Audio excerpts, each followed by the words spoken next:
जी students, तो आज हम जो टॉपिक कवर करने जा रहे हैं वो है मेजर फील्ड्स ऑफ बायोलॉजी।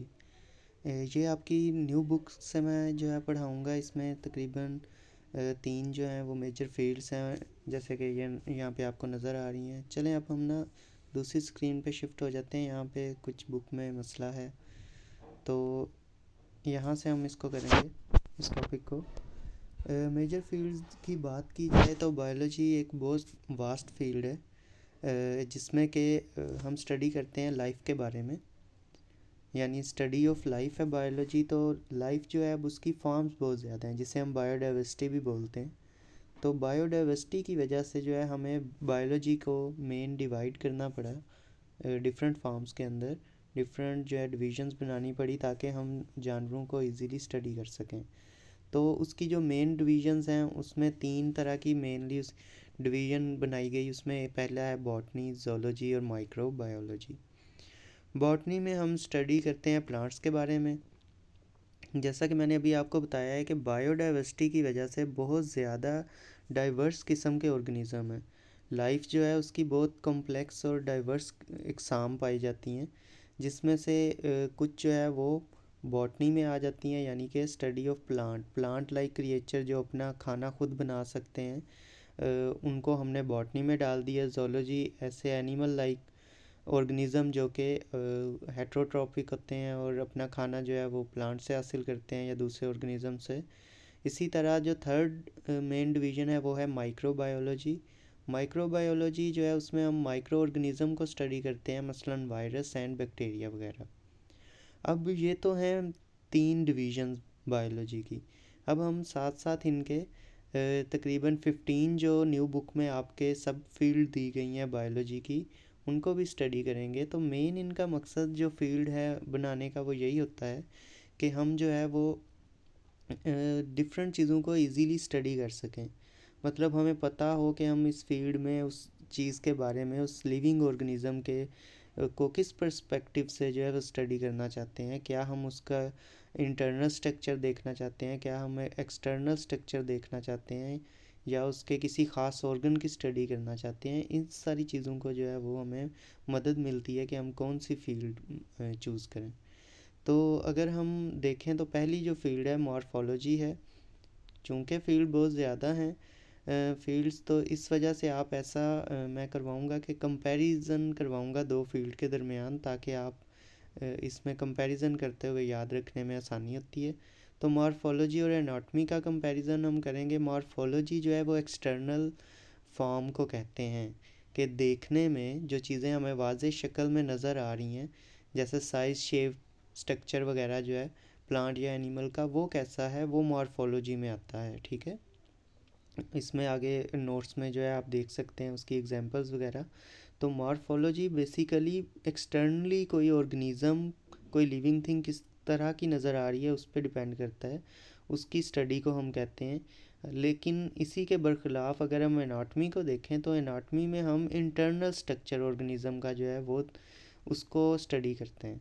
तो अब अगर आप ऐसे याद रखेंगे कि मॉर्फोलॉजी जो है वो बाहर वाला यानी फॉर्म, और एनाटॉमी जो इंटरनल स्ट्रक्चर, ये दोनों में जो है वो कंपैरिजन हो जाएगा और याद भी रहेगा कि मॉर्फोलॉजी बाहर का स्ट्रक्चर और एनाटॉमी इंटरनल स्ट्रक्चर। इसी तरह नेक्स्ट जो हमारी फील्ड है वो है फिज़ियोलॉजी। फिज़ियोलॉजी बेसिकली फंक्शनिंग को कहते हैं। फिज़ियोलॉजी को किसी तरह से आप रिलेट कर लें फंक्शन के साथ, कि जो भी हम ऑर्गेनिज़म है उसको स्टडी करना है तो उसके ऑर्गन जो है वो किस तरह से काम कर रहे हैं, किस तरह से फंक्शन कर रहे हैं, वो फिज़ियोलॉजी होता है। तो मॉर्फोलॉजी और फिज़ियोलॉजी में अक्सर जो है वो मिसअंडरस्टैंडिंग करते हैं बच्चे। तो फिज़ियोलॉजी फंक्शन को कहते हैं, इसको फिज़ियोलॉजी को फंक्शन से किसी तरह भी आपने अपने जहन में सेव कर लें। इसी तरह जो नेक्स्ट है फील्ड वो है हिस्टोलॉजी। जो हिस्टोलॉजी है उसमें हम टिश्यूज़ के बारे में स्टडी करते हैं, ऑर्गेनिज़म के जो है टिश्यू वो किस तरह से काम कर रहे हैं, या क्या क्या उसमें जो है वो स्ट्रक्चर्स पाए जाते हैं, या मेन उनकी बातें हैं। और इसी तरह साइटोलॉजी जो है वो भी आपने इसके साथ रिलेट कर लेनी है। साइटोलॉजी में हम एक सेल की स्टडी करते हैं कि सेल का जो स्ट्रक्चर और फंक्शन जो सेल के अंदर हो रहे हैं वो किस तरह से हो रहे हैं। तो हिस्टोलॉजी और साइटोलॉजी को आपने रिलेट कर लेना है। हिस्टोलॉजी में हम टिश्यूज़ को स्टडी कर रहे हैं जो कि सेल्स के मिलने से बनते हैं, और साइटोलॉजी में सिर्फ हम सेल को स्टडी कर रहे हैं, ठीक है।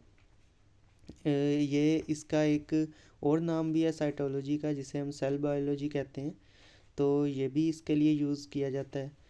ओके, नेक्स्ट जो हमारी फील्ड है वो है जेनेटिक्स। जेनेटिक्स जो है वो स्टडी है जीन की और हेरिडिटी इन ऑर्गेनिज्म।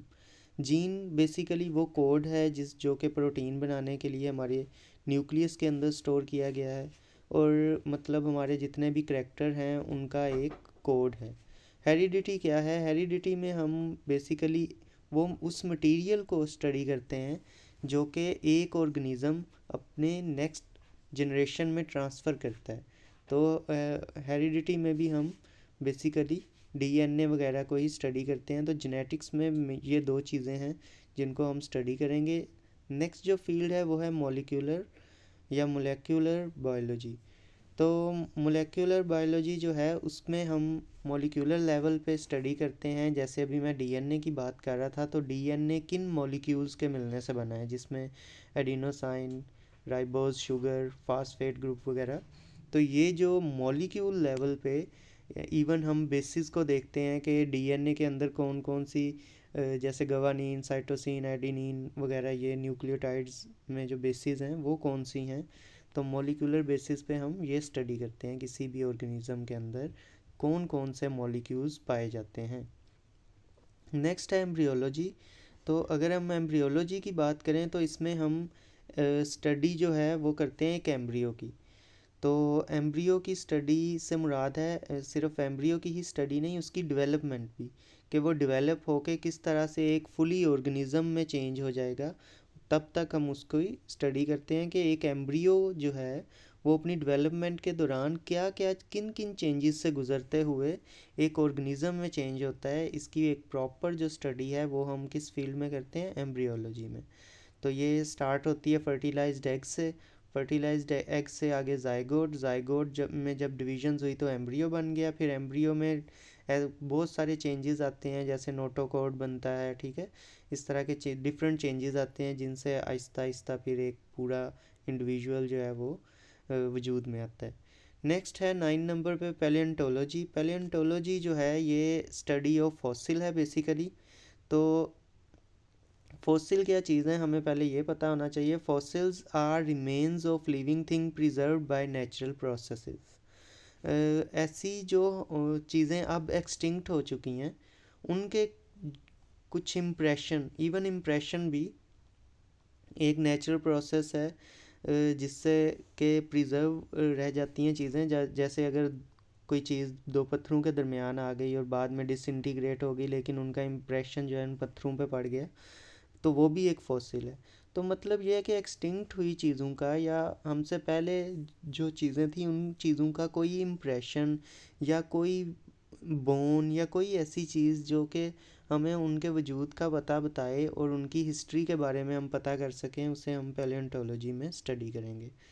तो इसके बाद हम नेक्स्ट फील्ड पे चलते हैं जो कि है टेक्सोनोमी।